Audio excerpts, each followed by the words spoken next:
ये जीवन प्रभु का हो गया। ये जीवन प्रभु का हो गया। क्या मुझे अब सोचना, उन्हीं संग बैठूं, उन्हीं संग खेलूं, उन्हीं संग बैठूं, उन्हीं संग खेलूं, उन्हीं से सब कुछ बोलना। ये जीवन प्रभु का हो गया। ये जीवन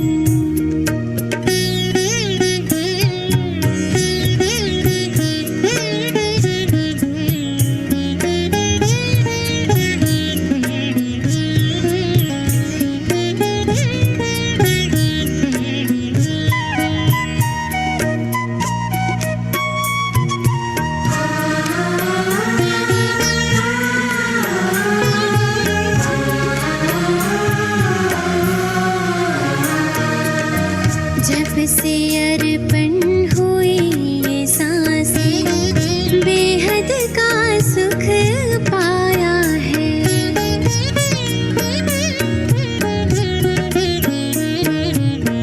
जब से अर्पण हुई ये सांसें, बेहद का सुख पाया है। सब कुछ अपना प्रभु ही जाने, गीते मन ने गाया है।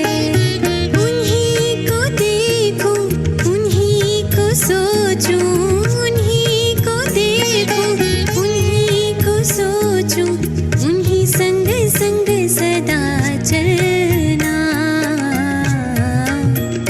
ये जीवन प्रभु का हो गया। ये जीवन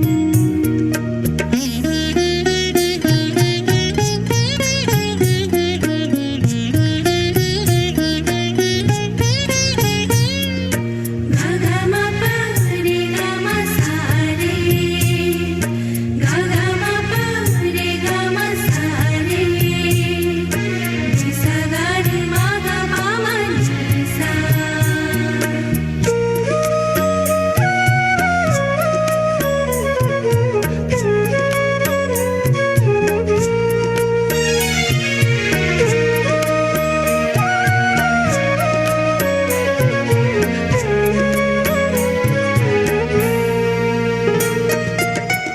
उसकी पलकों में पलते हैं हम, पल पल याद वो आता है।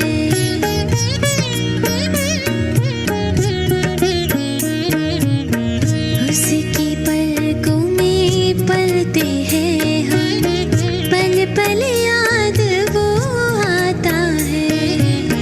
नाज है अपने भाग्य पे, सोचे मन मुस्काता है। उनकी अदाएं बड़ी निराली, उनकी अदाएं बड़ी निराली, हृदय में अमृत घोलना। ये जीवन प्रभु का हो गया। ये जीवन प्रभु का हो गया। क्या मुझे अब सोचना, उन्हीं संग बैठूं, उन्हीं संग खेलूं, उन्हीं संग बैठूं, उन्हीं संग खेलूं, उन्हीं से सब कुछ बोलना। ये जीवन प्रभु का हो गया। ये जीवन प्रभु का हो गया। ये जीवन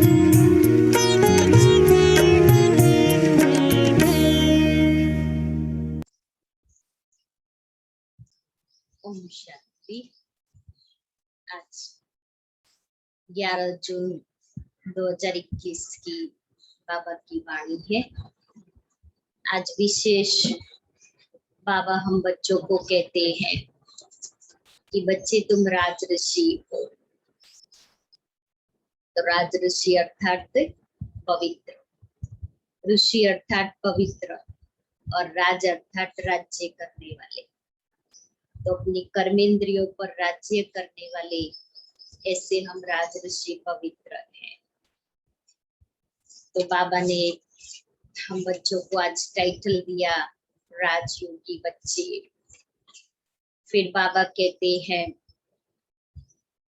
कि सारा दिन तुम देह अभिमान में रहते हो और देह अभिमान के कारण मेरा मेरा मेरा मेरा करते रहते हो। अभी तुमको मेरा मेरा छोड़ना है और आत्म अभिमानी बनने की मेहनत करनी है, देही अभिमानी बनने की मेहनत करनी है। आधा कल तो देह अभिमान में रहे और बाप को भूले। तो सारा दिन फलाना मेरा है, ये मेरा है, ये याद रहता है। लेकिन बाबा कहता है जिसको याद करना है उस बाप को तुम भूल जाते हो, तो अभी ये छोड़ना पड़ेगा।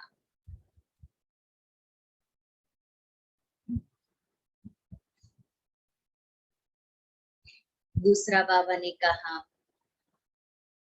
कि अभी तुम्हें वनवाह में रहना है, इसलिए कोई भी खाने पीने की पहनने की इच्छा नहीं रखती।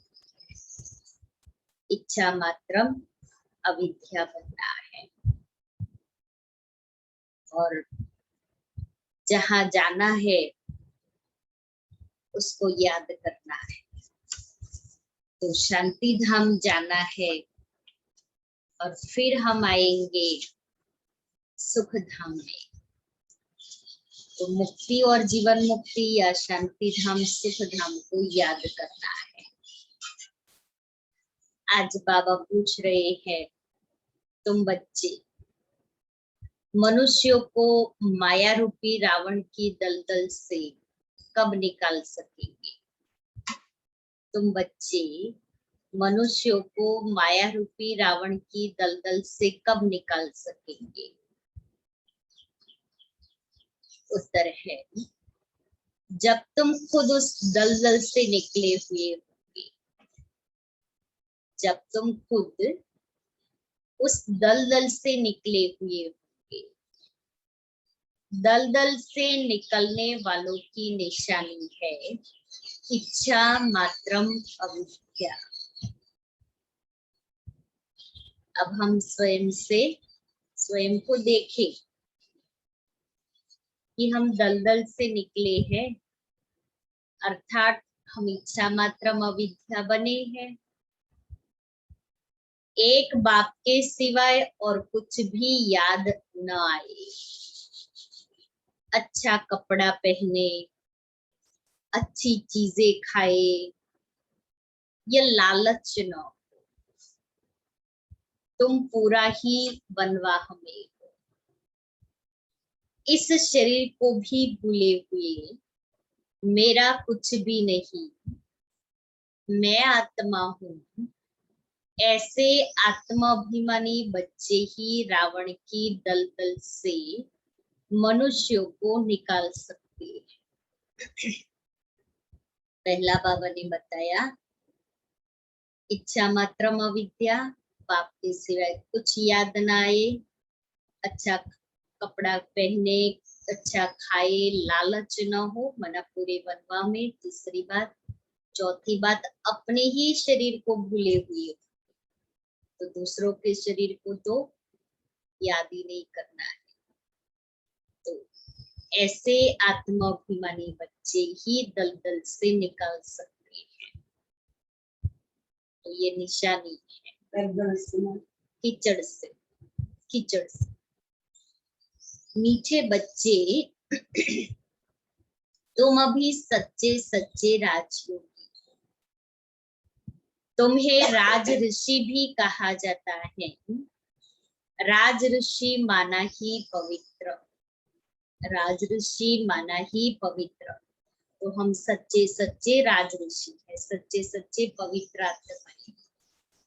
गीत है तो प्यार का सागर है, तेरी एक बूंद के प्यासे। ओम शांति। कोई समय गीत बजाया जाता था तो बच्चों से गीत का अर्थ पूछते थे। अब बताओ तुम कब से राह भूले हो। आगे की गीत की लाइन में आता है। कोई ने कहा द्वापर से, कोई ने कहा सतयुग से। जो कहते हैं द्वापर से भूले हुए हैं वे रॉन्ग। सतयुग से राह भूले हैं, क्योंकि सतयुग में जब आते हैं घर बाप कुछ याद नहीं है, ना अपने जन्म न सृष्टि चक्र में, वहां कोई ज्ञान ही नहीं। और फिर जैसे ही सतयुग में पार्ट बजाने आए उसी दिन से उतरती कला, स्मृति नहीं है। लेकिन जन्म लेते लेते तो हम सीढ़ी नीचे ही उतरते हैं।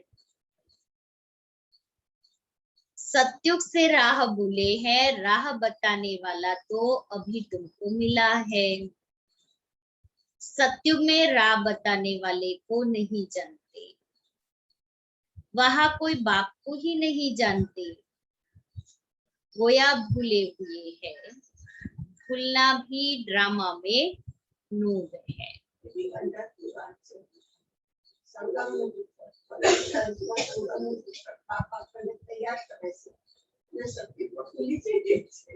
सतयुग में भूल जाते हैं,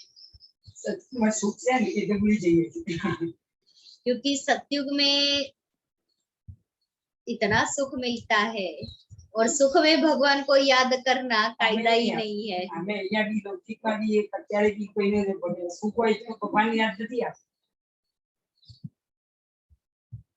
हम सतयुग से लेकर बाप को भूले हैं। बाबा प्रश्न पूछते हैं बुद्धि चलाने के लिए।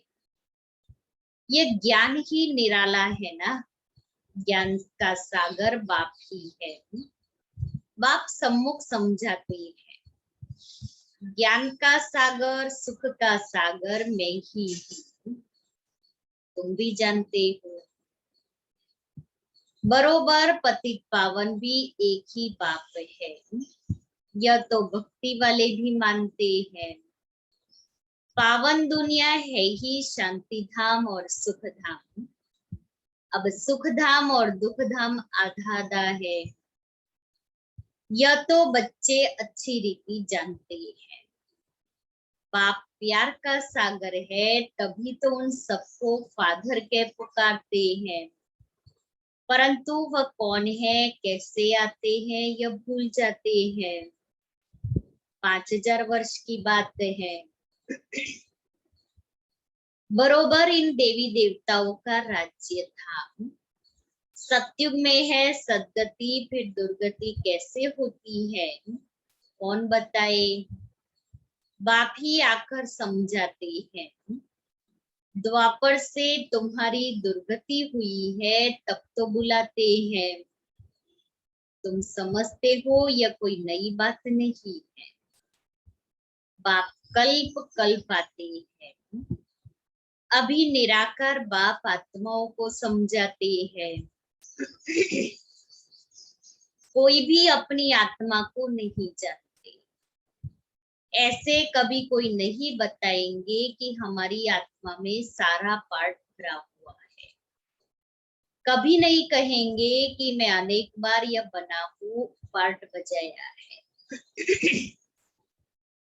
ड्रामा को वह जानती ही नहीं, करके लाखों हजार वर्ष कहे फिर भी ड्रामा तो है ना, ड्रामा रिपीट होता है। यह तो कहेंगे ना, यह ज्ञान बाप ही बच्चों को सम्मुख देते हैं। मुख से बात कर रहे हैं, इस मुख से बाबा बात कर रहे हैं, सम्मुख आकर के सुनाते हैं। तुम जानते हो हमको शिव बाबा ने ब्रह्मा द्वारा अपना बनाए ब्राह्मण बनाया है। शिव बाबा का यह बच्चा भी है, वन्नी भी है, वन्नी माना स्त्री, क्योंकि शिव बाबा ने पहले इनको एडॉप्ट किया, फिर इनके मुख से हम सभी बच्चों को एडॉप्ट किया, इसलिए स्त्री भी है। और फिर ब्रह्मा शिव बाबा का बच्चा भी है, नंबर 1 बच्चा, मुरब्बी बच्चा। देखो कितने बच्चों की संभाल की जाती है। अकेला मेल होने के कारण सरस्वती को मददगार बनाया है कि बच्चों को संभाले। यह बातें शास्त्रों में नहीं है, यह है प्रैक्टिकल। बाप ही राजयोग सिखाते हैं, जिनको राजयोग सिखाया वह राजाए बने, 84 जन्मों में आए। बाइबल, कुरान, वेद, शास्त्र आदि पढ़ते तो बहुत है, परंतु समझते कुछ नहीं। अभी तुम कोई तत्व योगी नहीं हो, क्योंकि ब्रह्म महतत्व तो रहने का स्थान है आत्माओं का और परमात्मा का, तो हम ब्रह्म महतत्व से योग नहीं लगाते हैं। इसलिए बाबा कहता है तत्व योगी नहीं हो, तुम्हारा तो बाप से योग है, हमारा बाप से योग है, हम तत्व से योग नहीं लगाते। अर्थात बाप की याद है, तुम अभी राजयोगी राज ऋषि हो, अर्थात योगी राज। कितने टाइटल? राजयोगी, राज ऋषि, योगी राज। योगी पवित्र को कहा जाता है। स्वर्ग की राजाई लेने लिए तुम योगी बनते हो। बाप पहले पहले कहते हैं पवित्र बनो, योगी नाम ही उनका है। तुम सब राजयोगी हो। यह तुम ब्रह्मा मुख वंशावली ब्राह्मणों की बात है। तुमको राजयोग सिखा रहे हैं, स्टूडेंट हो गए ना। स्टूडेंट्स को कब टीचर भूलेगा क्या? भूलते हैं। छोटा सा केजी में पढ़ने वाला बच्चा होगा ना, तो भी अपनी मैम का नाम बताएगा, फिर कहेगा मेरी मैम ऐसे सिखाती है, मेरी मैम ऐसे सिखाती है। तो स्टूडेंट को कभी टीचर नहीं भूलता है। तो हम गॉडली स्टूडेंट है, हमारा सुप्रीम टीचर है पढ़ाने वाला, तो हमें भी सुप्रीम टीचर को भूलना नहीं है। जानते हो शिव बाबा हमको पढ़ा रहे हैं, परंतु माया फिर भी भुला देती है। तुम अपने पढ़ाने वाले टीचर को भूल जाते हो। भगवान पढ़ाते हैं यह समझे तब नशा चढ़े। स्कूल में आईसीएस पढ़ते हैं तो कितना नशा रहता है। तुम बच्चे तो 21 जन्म के लिए यह राजयोग की पढ़ाई पढ़ते हो। पढ़ना तो फिर भी होता है, राज विद्या भी पढ़नी पड़े, भाषा आदि सीखनी पड़े। तुम बच्चे समझते हो सतयुग से हम यह राह भूलनी शुरू करते हैं। फिर एक एक ढाका माना एक एक पौड़ी माना स्टेप बाय स्टेप, एक एक जन्म में नीचे उतरती है। अभी तुमको सारा याद है, कैसे हम चढ़ते हैं, कैसे हम उतरते हैं। ये सीढ़ी अच्छी रीति याद करो। 84 जन्मों की सीढ़ी को अच्छी रीति याद करो कि हम अभी चढ़ते हैं लिफ्ट से और उतरते हैं स्टेप बाय स्टेप, एक एक जन्म करके उतरते हैं। 84 जन्म पूरे हुए, अब हमको जाना है, तो खुशी होती है। यह बेहद का नाटक है। आत्मा कितनी छोटी है, बिंदु। पार्ट बजाते बजाते आत्मा थक जाती है, तब कहते हैं बाबा राह बताओ तो हम विश्राम पाए, सुख शांति पाए। 84 जन्म पार्ट बजाते बजाते आत्मा थक जाती।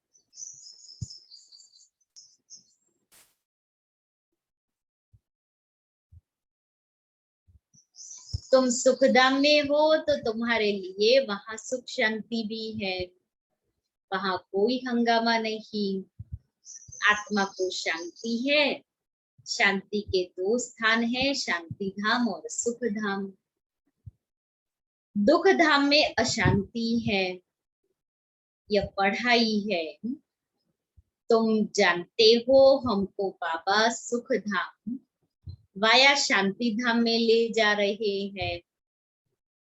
तुमको कहने की दरकार नहीं, तुम जानते हो हम यहाँ पार्ट बजाने आए हैं, फिर जाना है। यह खुशी है। कौन सी खुशी? जाने की, घर जाने की खुशी है, शांति की खुशी नहीं है। पार्ट बजाने में हमको मजा आता है, खुशी होती है। जानते हैं बाप को याद करने से विकर्म विनाश होंगे। कोई कहते हैं हमको मन की शांति मिले, यह अक्षर भी रॉन्ग है। मन की शांति मिले ये कहना भी रॉन्ग है।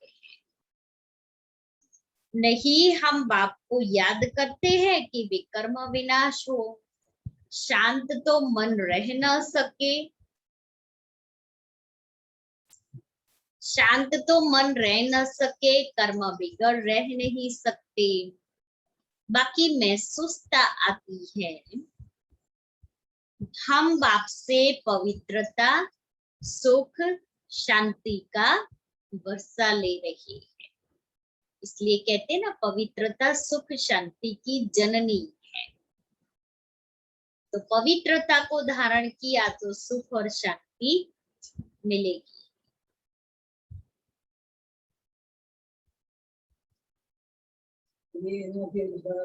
पवित्रता तो शुरुआत करी ध्यान में तो शांति तो मिलती है। ये पूरी पवित्रता धारण करी तो सुख भी मिले, क्योंकि पवित्रता से ही सब कुछ है। पवित्रता फाउंडेशन,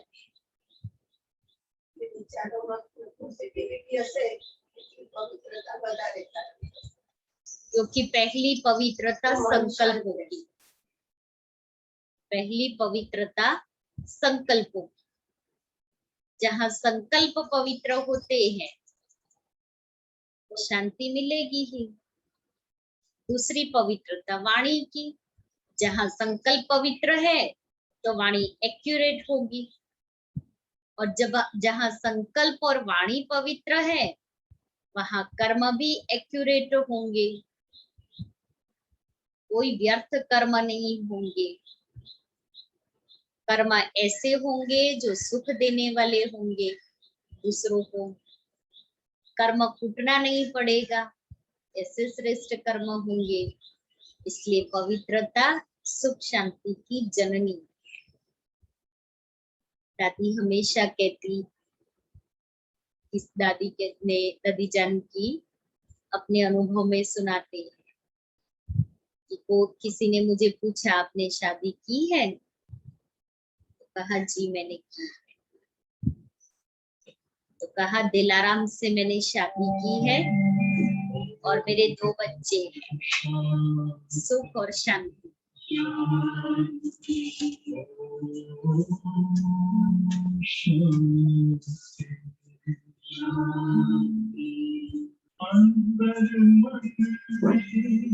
जो जगालो होगा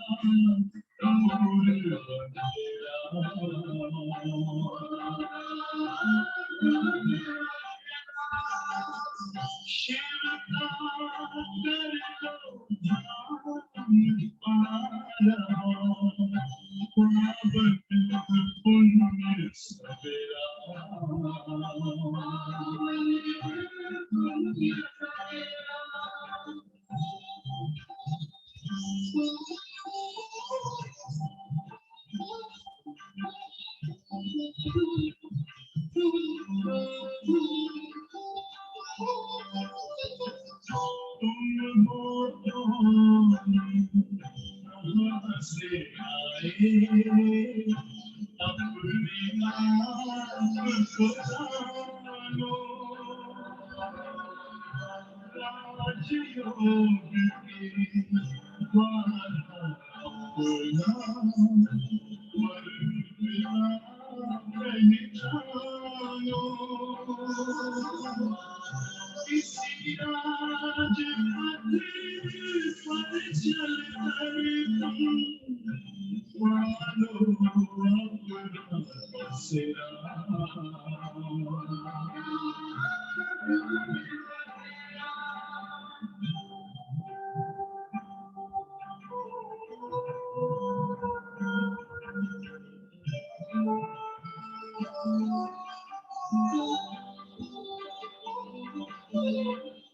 तुम हो आत्मा तन से आए परमात्मा को पाए दिव्य गुणों को धारण करके योगी बनो दुलारे ज्योति बिंदु ही तोड़ेगा ये माया मोह अंधेरा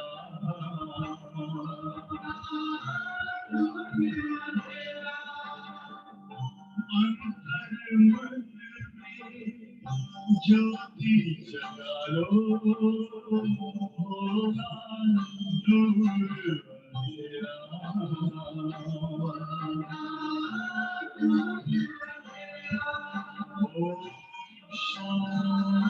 ओम शांति ओम शांति ओम शांति।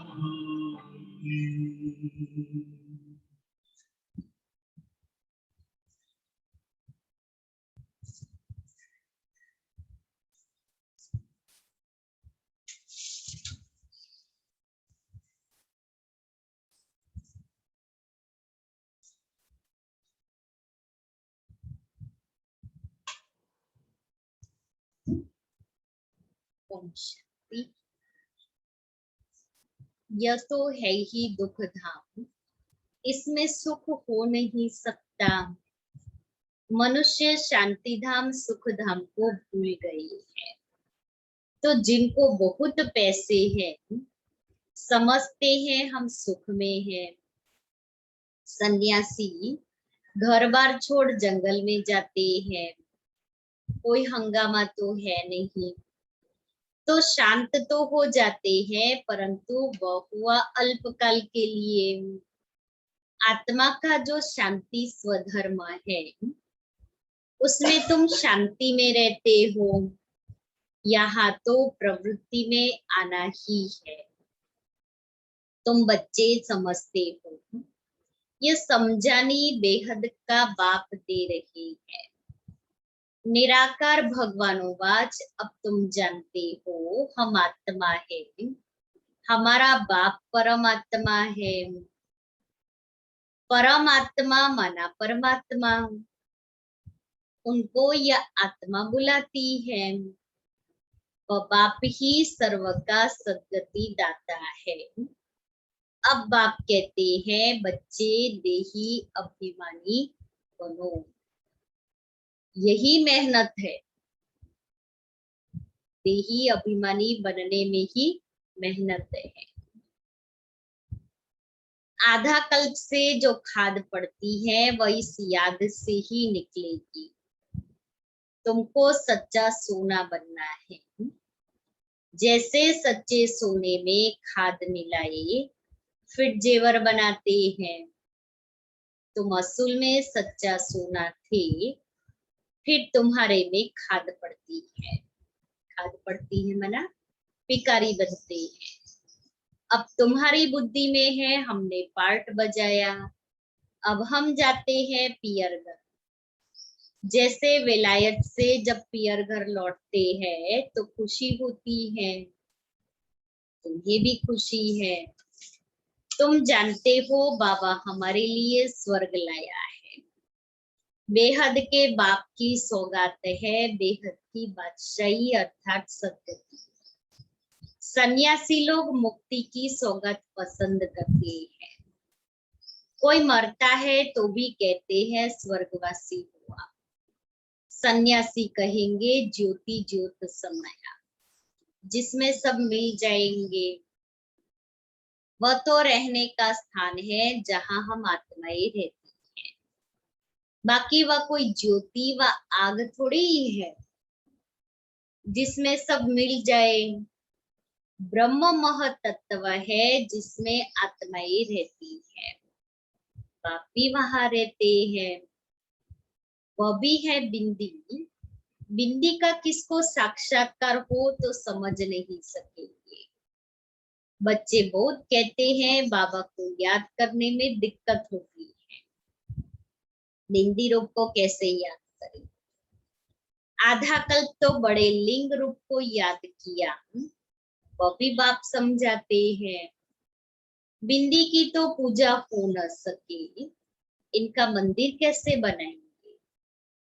बिंदी तो देखने में भी ना आए, इसलिए शिवलिंग बड़ा बनाते हैं। बाकी आत्माओं के शालिग्राम तो बहुत छोटे छोटे बनाते हैं, अंडे मिसल बनाते हैं। कहेंगे पहले ये क्यों नहीं बताया परमात्मा बिंदी मिसल है? बाप कहते हैं उस समय यह बताने का पार्ट ही नहीं था। अरे तुम आईसीएस शुरू से क्यों नहीं पढ़ते हो? पढ़ाई के भी तो कायदे हैं ना। आईसीएस की पढ़ाई शुरू से थोड़ी पढ़ेंगे। आईसीएस तो जब केजी से शुरू करते हैं, प्ले ग्रुप से शुरू करेंगे, फिर धीरे धीरे धीरे धीरे स्टेप बाय स्टेप आगे पढ़ते जाते हैं। तो ऐसे ही ये भी पढ़ाई है, स्टेप बाय स्टेप आगे बढ़ेंगे ना।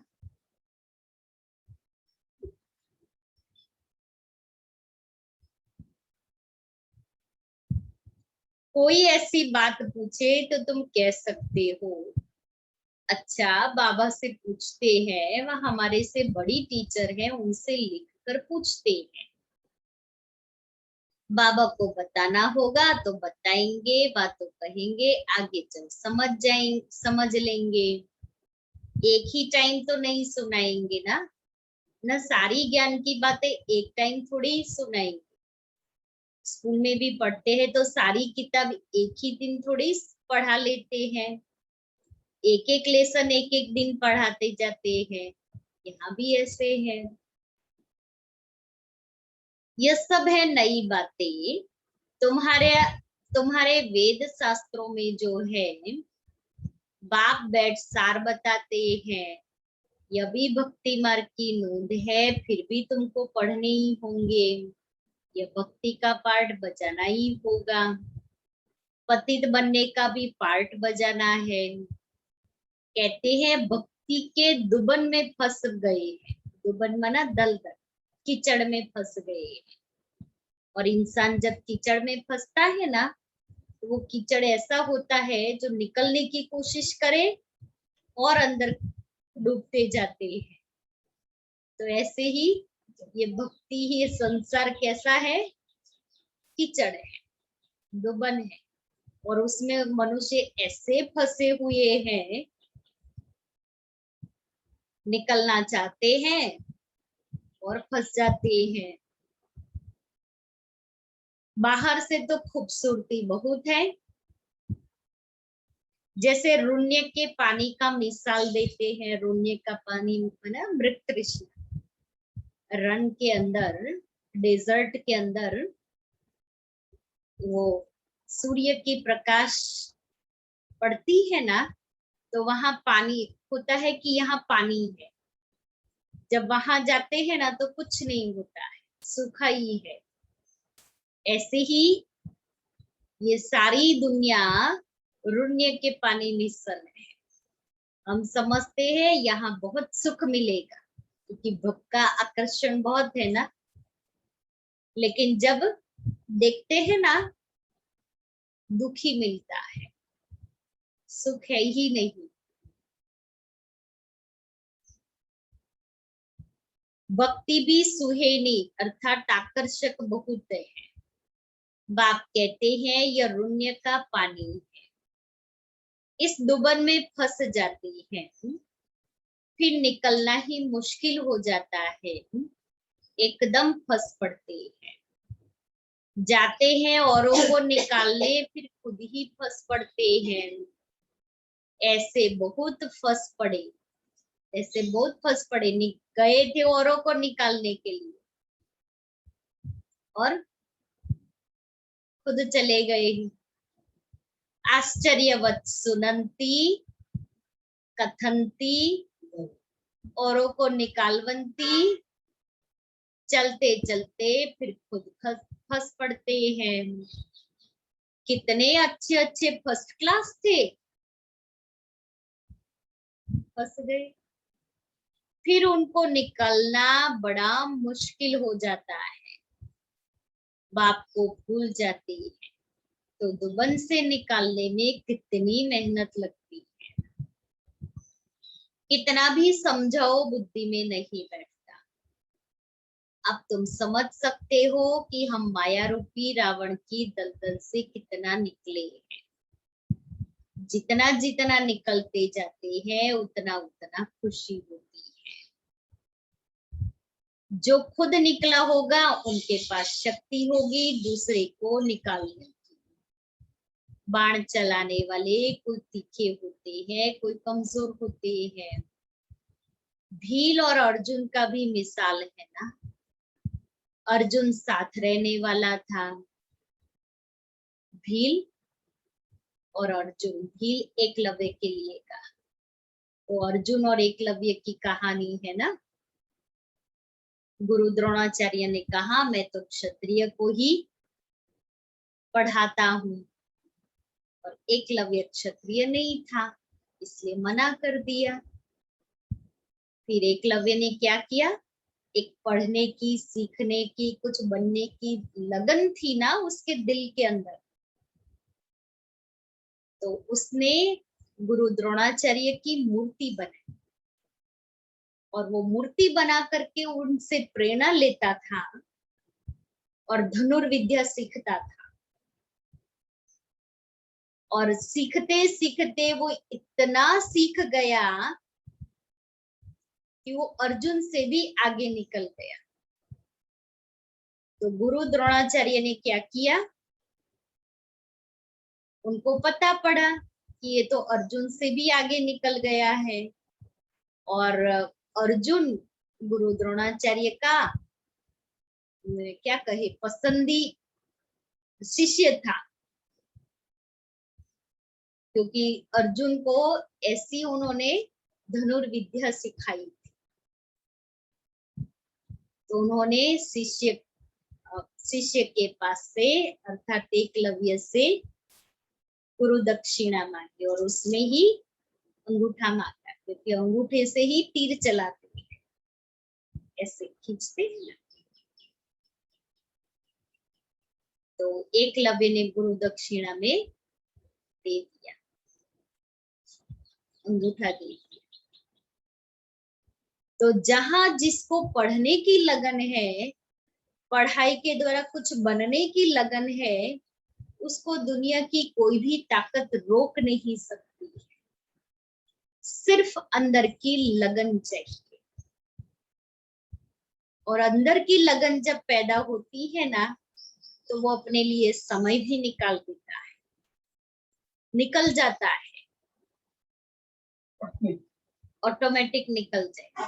क्योंकि सारा दिन उसकी बुद्धि में क्या है, बस मैं इतना करूं, मेरे को ये करना है, मेरे को ये करना है, ये पढ़ना है, मुझे याद करने बैठ जाना है। तो अंदर की वो लगन काम करती है। सारा दिन सब कुछ करते हुए बुद्धि उसी में ही लगी रही।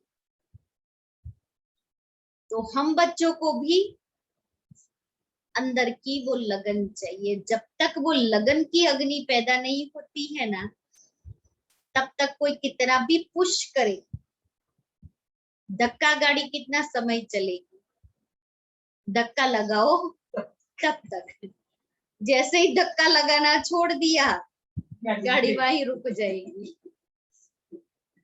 हमें धक्का गाड़ी नहीं बनना है, हमें कोई पुश करे और हम चले, ऐसे नहीं बनना है। अपने अंदर पेट्रोल भरते जाओ और अपनी गाड़ी को आगे चलाते जाओ।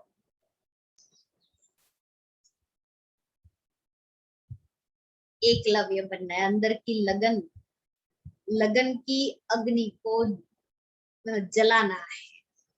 क्योंकि जब तक कोई भी चीज जलती नहीं है ना, तब तक वो पकती नहीं है, तैयार नहीं होती है। दादी जानकी सुनाते हैं, भट्ठी भी बहुत प्रकार की है।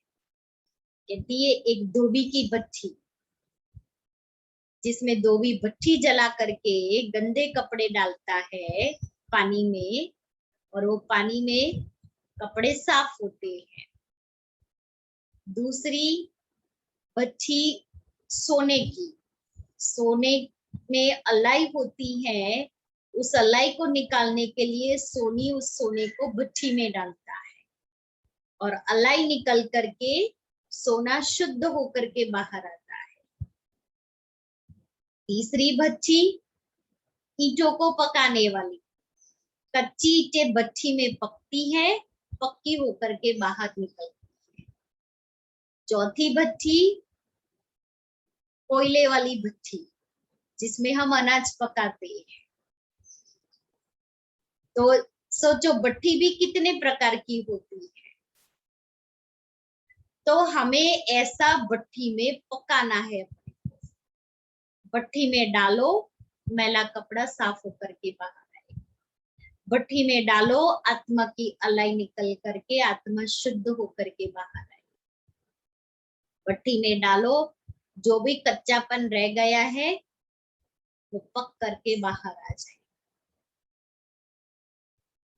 तो अपने को भट्ठी में डालने के लिए लगन की अग्नि पैदा करनी है। तो बाबा ने भील और अर्जुन का मिसाल भी है ना। आपका क्या है, भट्टी ની જરૂર હોય પણ જાતે ખબર પડી જશે। જયપુરમાં એક કન્યા હતી, બહુ વર્ષ થયા, ત્યારે જ્ઞાનમાં કઈ કે વખત સેન્ટર ઉપર રહેતી નહોતી, આવતી હતી। તો પહેલી પટ્ટી નમ્રતાબેન સુરતમાં કરવા ગયેલા, તો એને સાંભળ્યું કે નમ્રતાબેનને ભરતી કરવા મોકલ્યા છે। તો એ ભરતીમાં શું કરવાનું? મને તો ખબર નથી। આપણે ભરતીમાં મોકલે ને ભરતીમાં સીધી ગાડીમાં જઈએ। એ વખત મને ખબર નહોતી ભરતીમાં ક્લાસીસ હોય। भट्ठी माना तपना। जो કે ભરતીમાં આવી રીતે મોકલે છે, નમ્રતાબેન કેવી રીતે કહેતા હતા, भट्ठी माना तपना, परिवर्तन करना, परिवर्तन होना। कोई भी भट्ठी में जब कुछ भी डालते हैं वो परिवर्तन होकर के बाहर आता है। तो हम भी अपने को भट्ठी में डालेंगे ना, भट्टी माना तो ही परिवर्तन होता है। तपस्या करनी, परिवर्तन।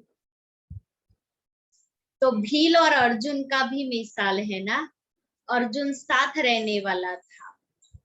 अर्जुन एक को नहीं, जो बाप के बनकर बाप के साथ रहते हैं उनको कहा जाता है अर्जुन। साथ में रहने वाले और बाहर में रहने वाले की रेस कराई जाती है। बाहर में मना घर गृहस्थ में रहते हैं, और साथ में रहने वाले मना जो बाबा के साथ या बाबा के घर में सेंटर में रहते हैं। तो बाबा कहते हैं दोनों की रेस कराई जाती है। भील अर्थात बाहर रहने वाला तीखा चला गया, मना प्रवृत्ति वाले तीखे चले जाते हैं। दृष्टांत एक का दिया जाता है, बात तो बहुतों की है, तीर भी यह ज्ञान का है। हर एक अपने को समझ सकते हैं।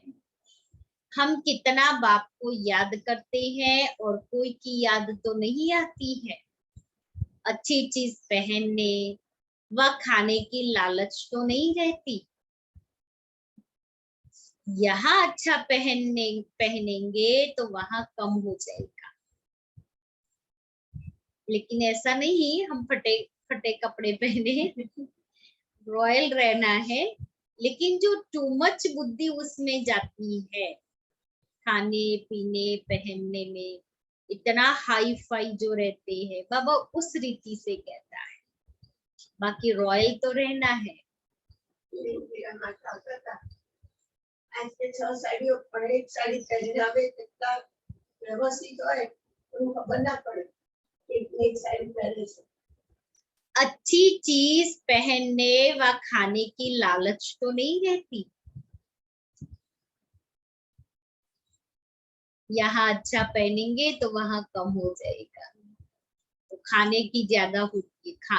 सबसे दो चीजें खाने की होती है और दूसरी पहनने की होती है। रोज वैरायटी खाना चाहिए और रोज वैरायटी कपड़े चाहिए। મને ખાવાની લાલચ નથી આમ પહેલેથી, પણ મને ખવડાવવાની હજુ લાલચ છે। अच्छा है ना, खिलाने की भावना है, अच्छी है, क्योंकि कोई खिलाने वाला भी तो चाहिए ना। એમાં મારો ટાઈમ વેસ્ટ થાય છે। आजकल लोगों को खाना अच्छा लगता है, खिलाना अच्छा नहीं लगता है।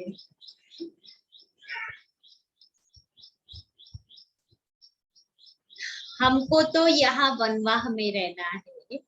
बाप कहते हैं तुम अपने इस शरीर को भी भूल जाओ, यह तो पुराना तमो प्रधान शरीर है। तुम स्वर्ग के मालिक बनते हो, इच्छा मात्रम अविद्या। बाप कहते हैं तुम यहाँ जेवर आदि भी नहीं पहनो। ऐसे क्यों कहते हैं? इसके भी अनेक कारण हैं। कोई का जेवर गुम हो जाएगा तो कहेंगे वहां बीके को देकर आई है, और फिर चोर चक्कर भी रास्ते चलते छीन लेते हैं। आजकल माया भी लूटने वाली बहुत निकली है, फीमेल भी डाका मारती है। साकार मोदी કેટલા વર્ષ પહેલા કર્યું છે। बाबा की सारी मुरलियां ऐसी है जो बिल्कुल वर्तमान समय के हिसाब से लगता है जैसे बाबा ने चलाई है इतने साल पहले साकार मुरली, लेकिन वो समय के अनुसार सब सच हो रहा है। दुनिया का हाल देखो क्या है, तुम समझते हो ये दुनिया बिल्कुल वेश्यालय है। हम यहाँ शिवालय में बैठे हैं शिव बाबा के साथ। कहाँ दुनिया वेश्यालय है? दुख चिंता अशांति रोग चिंता भय, और कहाँ हम बाबा के साथ, बाबा की छत्र छाया में, बाबा के प्यार में, बाबा के साथ बैठे हुए। दुनिया का कोई प्रभाव हलचल का, दुनिया के समाचारों से परे।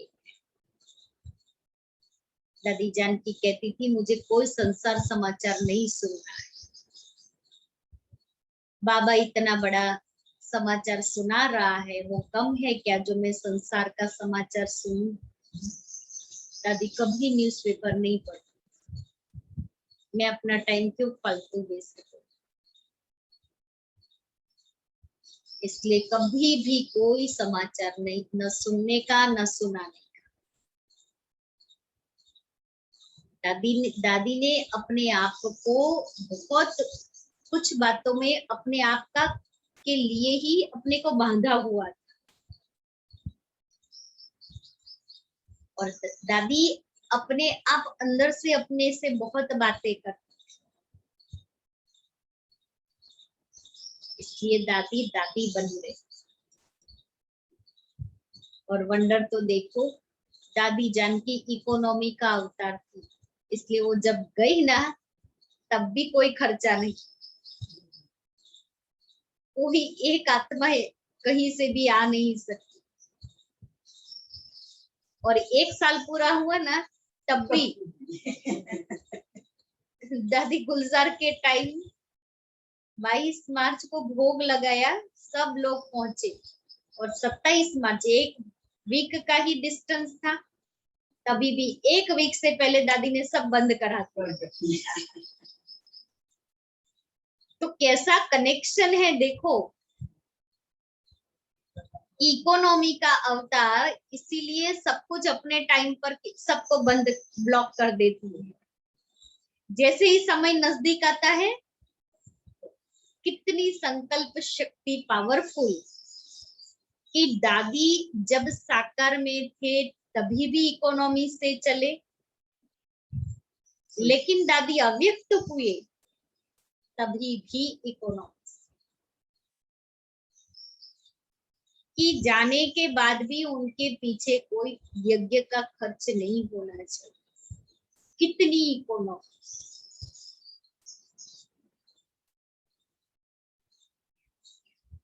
तो हम यहाँ शिवालय में बैठे हैं शिव बाबा के साथ, तो वो बाबा के साथ का सुख लेवे, और ये सुख सिर्फ संगम पर ही मिलेगा, और कोई युग में ये सुख मिलने वाला नहीं है।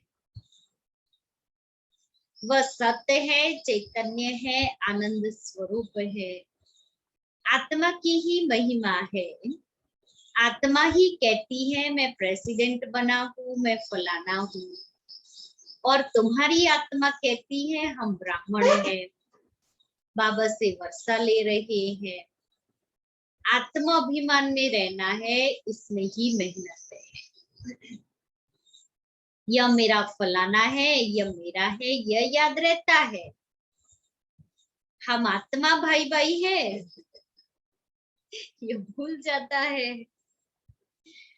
यह मेरा मेरा छोड़ना पड़ता है।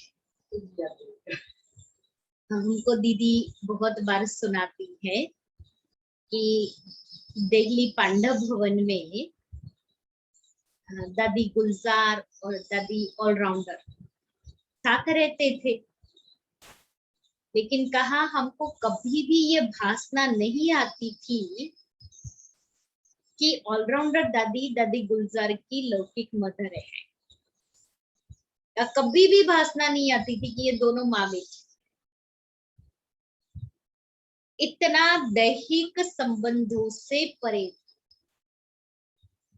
और जब ऑलराउंडर दादी मधुबन में थे और उनकी तबीयत बिगड़ी, तो हमारी ग्लोबल हॉस्पिटल में एडमिट किया, थोड़ा सीरियस हो गई, तो फोन किया पांडव भवन में कि आप जल्दी आ जाओ।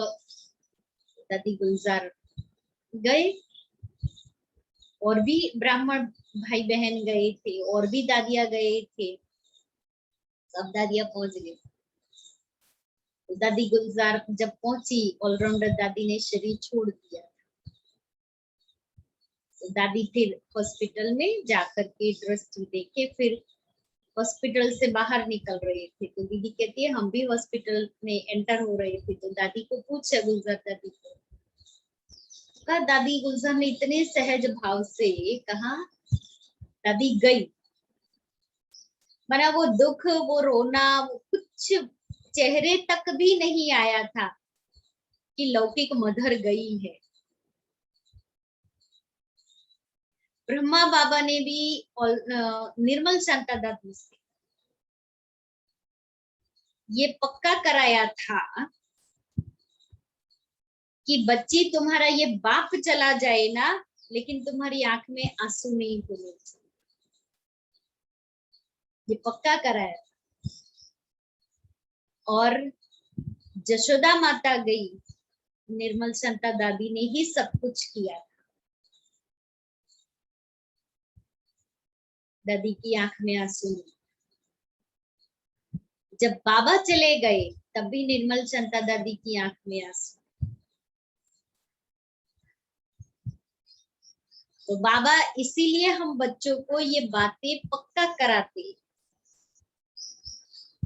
बाबा बच्चों को भी पक्का कराते थे, बच्चे कल तुम्हारी ये मम्मा चली जाए ना तो भी तुमको रोना नहीं है, तुम्हारा ये बाप चला जाए ना तो भी तुमको रोना नहीं है ना। बाबा हम बच्चों को, हम सभी बच्चों को ये पाठ पक्का कराते हैं। इसलिए बाबा कहते हैं यह मेरा मेरा छोड़ना पड़ता है। मैं आत्मा हूँ, इनकी आत्मा भी जानती है, बाप समझा रहे हैं, मैं भी सुनता रहता हूँ, ये भी सुनते रहते हैं। पहले मैं सुनता हूँ, अब ब्रह्मा बाबा कहता है पहले मैं सुनता हूँ, बल मैं भी सुना सकता हूँ, परंतु बच्चों के कल्याण अर्थ कहता हूँ तुम सदा समझो कि शिव बाबा समझाते हैं। विचार सागर मंथन करना बच्चों का काम है। जैसे तुम करते हो वैसे मैं भी करता हूँ, ये बाबा कहते हैं।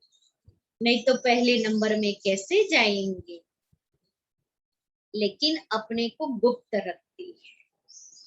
अच्छा, मीठे मीठे सिक्के लेते बच्चों प्रति माता पिता बाप दादा का याद प्यार और गुड मॉर्निंग। रूहानी बाप की रूहानी बच्चों को नमस्ते। हम रूहानी बच्चों की रूहानी बाप दादा को याद प्यार गुड मॉर्निंग और नमस्ते। धारणा के लिए मुख्य सार, मेरा मेरा सब छोड़ अपने को आत्मा समझना है। आत्मा अभिमानी रहने की मेहनत करनी है। यहाँ बिल्कुल वनवाह में रहना है। कोई भी पहनने खाने की इच्छा से इच्छा मात्रम अविद्या बनना है। दूसरा, पार्ट बजाते हुए कर्म करते अपने शांति स्वधर्म में स्थित रहना है। शांति धाम और सुख धाम को याद करना है। इस दुख धाम को भूल जाना है।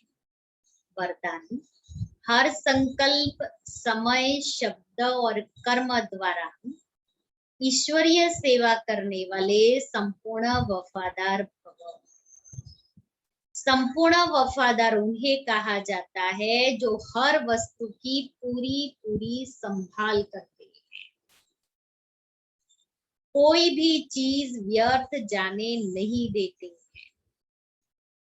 जब से जन्म हुआ तब से संकल्प समय और कर्म सब ईश्वरीय सेवा अर्थ हो। यदि ईश्वरीय सेवा के बजाय कहाँ भी संकल्प व समय जाता है, व्यर्थ बोल निकलते हैं या तन द्वारा व्यर्थ कार्य होता है, तो उनको संपूर्ण वफादार नहीं कहेंगे। ऐसे नहीं कि 1 सेकंड व 1 पैसा व्यर्थ गया तो क्या बड़ी बात है, नहीं। संपूर्ण वफादार अर्थात सब कुछ सफल करने वाले। स्लोगन है, श्रीमत को यथार्थ समझकर उस पर कदम कदम चलने में ही सफलता समाई हुई है। श्रीमत को यथार्थ समझकर उस पर कदम कदम चलने में ही सफलता समाई हुई है।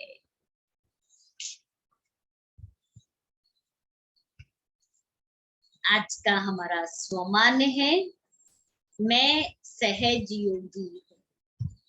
मैं सहज योगी। अभी सहज योगी कैसे बनेंगे? देह भान से परे होना है तो या रूहानी एक्सरसाइज कर्म करते भी अपनी ड्यूटी बजाते हुए भी 1 सेकंड में अभ्यास कर सकते हो। यह एक नेचुरल अभ्यास हो जाए, अभी अभी निराकारी, अभी अभी फरिश्ता। यह मन की ड्रिल जितना बार करेंगे उतना ही सहज योगी सरल योगी बनेंगे। तो अभी अभी निराकारी, अभी अभी फरिश्ता, तो सहज योगी बन जाएंगे। ममा की धारणा है, ज्ञान चंद्रमा माँ के समान शीतल योगी बनना है। शीतलता की शक्ति से क्रोध करने वाली आत्मा भी शीतल बन जाए। कभी क्रोध अग्नि में जलना नहीं है। और संकल्प शक्ति के प्रयोग में संकल्प शक्ति का संयम, मुझे बड़ा अच्छा शब्द लगा है। संकल्प शक्ति का संयम। आज पांचवा, जितना संकल्पों पर संयम है, हमने यह नियम बना लिया है कि हमें श्रेष्ठ संकल्प ही करने हैं। संकल्प ऑटोमेटिक शक्ति। तो लक्ष्य अनुसार हर एक बात का रिस्पॉन्ड मिलेगा। आत्मिक स्वरूप की स्थिति में रहने से संकल्पों पर संयम रह सकता है। सेंसिटिव नेचर वाले के संकल्प बहुत फास्ट चलते हैं। जो स्टेबल माइंड होते हैं उनमें गंभीरता होती है। उसके अंदर आता है मैं यह क्यों सोचूं, इस बात पर ज्यादा सोचने की जरूरत ही नहीं है। आत्मिक विश्वास का संकल्प ब्रेक लगाने में मदद करता है। ड्रामा में जो भी सीन आती है उसमें कल्याण समाया हुआ है। बाबा हमारे साथ हैं, ऐसा संकल्प करने से कोई भी बात में अधिक सोच नहीं चलता। कौन सा संकल्प? ड्रामा में जो सीन आती है उसमें कल्याण समाया हुआ है, बाबा हमारे साथ हैं, तो अधिक सोच नहीं चलेगा। संकल्पों पर ब्रेक लगेगी, पावर ब्रेक लगे, ब्रेक नहीं, पावर ब्रेक। फिर विचार सागर मंथन क्या करेंगे आज मुरली से? मुरली की पॉइंट एक एक रिपीट करें, 10 पॉइंट रिपीट करेंगे, एक एक पॉइंट।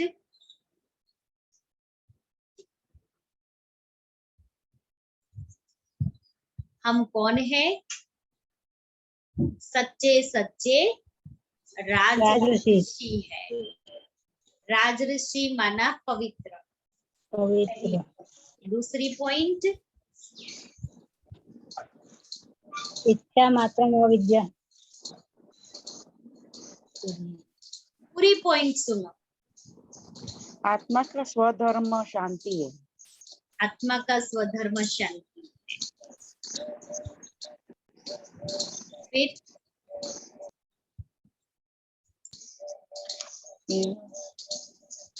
आत्मा अभिमानी बन के रहना है। खाने की पहनने की इच्छा को अवॉइड करना है। हाँ, और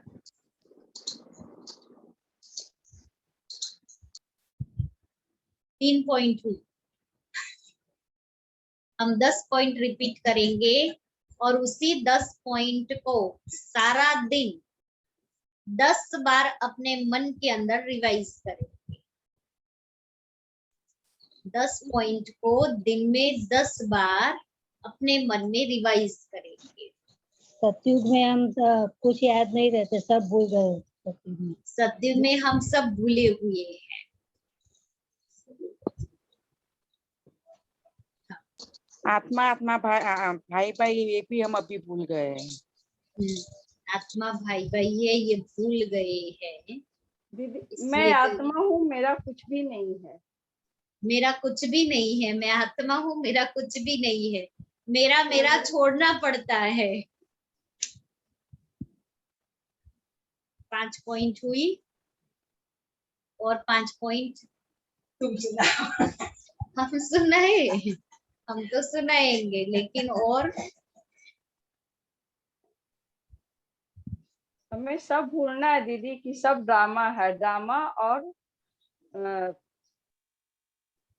बाबा को याद रखना है। ड्रामा पर पक्का रहना है ना। ड्रामा में सब नूंद है।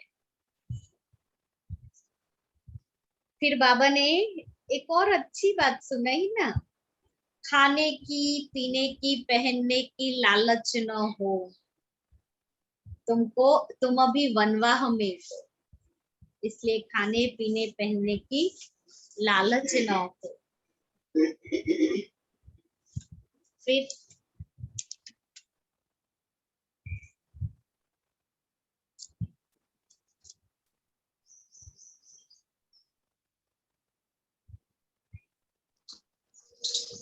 ये दुनिया बिल्कुल वेश्यालय है, हम शिवालय में बैठे हैं। हम शिवालय में शिव बाबा के साथ बैठे हैं।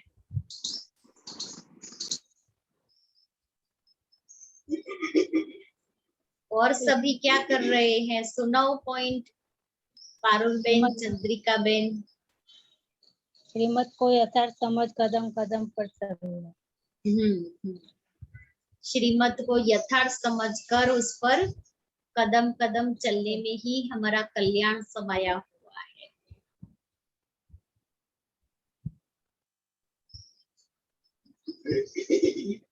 और अभी 2 पॉइंट रह गई।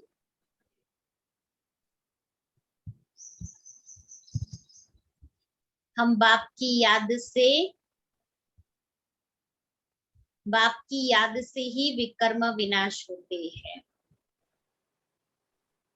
इसलिए बच्चे कहते हैं बाबा याद करने में दिक्कत होती है, तो बाबा कहता है तुम अपने को आत्मा समझ करके याद करो तो तुम्हारे विकर्म विनाश हो जाएंगे। हर चीज सतो रजो तमो में आती है। भट्टी में सब तपाना है। बच्ची में तपाना है।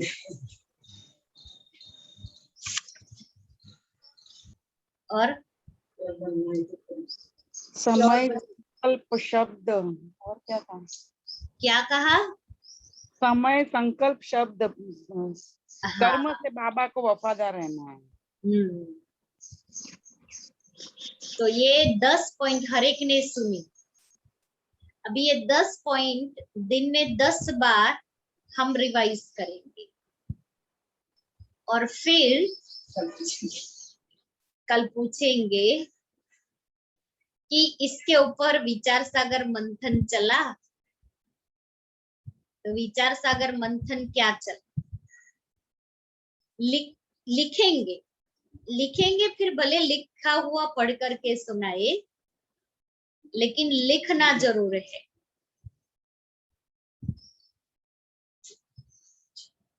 बाबा को याद करो।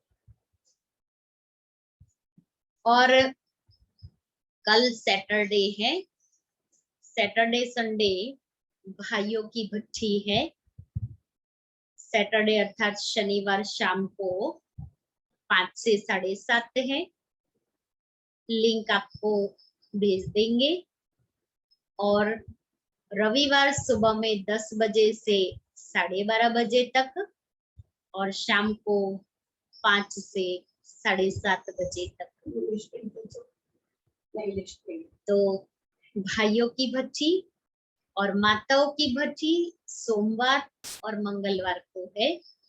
सोमवार शाम को 5 से 7:30 और मंगलवार सुबह में 10 से 12:30, शाम को 5 से 7:30। इन एडवांस आपको समय, तारीख, बार सब बता दिया है।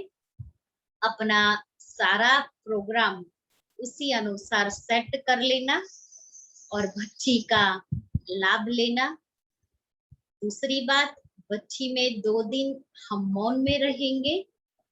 जितना मौन में रहेंगे घर का वातावरण भी बहुत शक्तिशाली बनेगा। और ये 2 दिन के लिए हम अपना सारा जो कारोबार है वो ऐसे सेट कर लेवे जो हम उस समय अपने आप को फ्री रख सके और भट्ठी का लाभ ले सके। इसलिए 2 दिन की भट्ठी माताओं की, 2 दिन की भट्ठी भाइयों की है।